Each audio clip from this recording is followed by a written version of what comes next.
Ne vous mettez pas avec les infidèles sous un joug étranger, car quel rapport y a-t-il entre la justice et l'iniquité? Qu'y a-t-il de commun entre la lumière et les ténèbres? 2 Corinthiens 6,14. Rebecca était une femme spirituelle, elle savait comment trouver la volonté de Dieu. Ceci montre que Dieu avait donné à Eliezer, le serviteur d'Abraham, la sagesse divine pour choisir correctement. Frères et sœurs en Christ, chers amis, auditeurs, auditrices, si vous désirez trouver un partenaire pour votre fille, votre fils ou vous-même, réclamez donc la sagesse, réclamez l'aide et la grâce divine. Priez, demandez à Dieu. Éprouvez toutes choses pour vous assurer de la volonté de Dieu.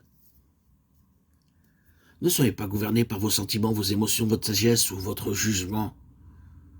Dans Genèse 24:23, nous lisons qu'Israc sortit dans les champs pour méditer et prier, tandis qu'Eliezer recherchait une épouse. Israc priait à ce sujet dans les champs.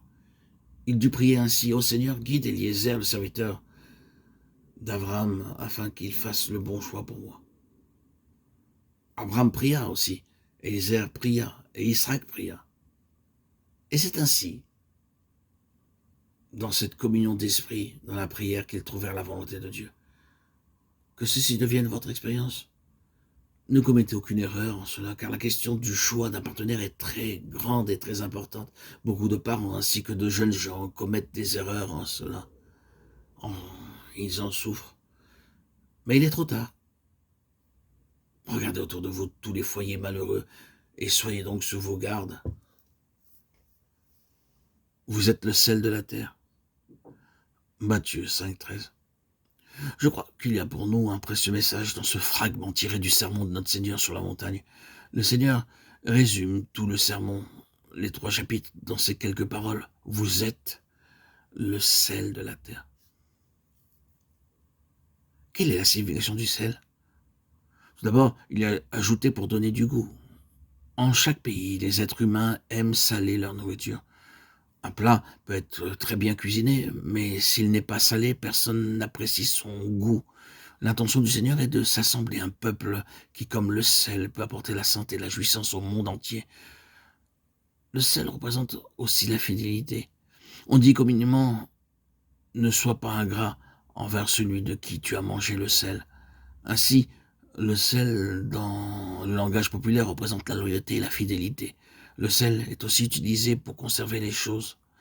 Généralement, le beurre se gâte s'il est gardé trop longtemps. Mais si vous ajoutez un peu de sel, il se conserve longtemps. Le sel est aussi utilisé pour les conserves. Le poisson, le bœuf et le mouton sont aussi conservés grâce au sel. Ainsi, le sel représente quelque chose qui préserve les choses longtemps. Le sel représente aussi une amitié qui demeure.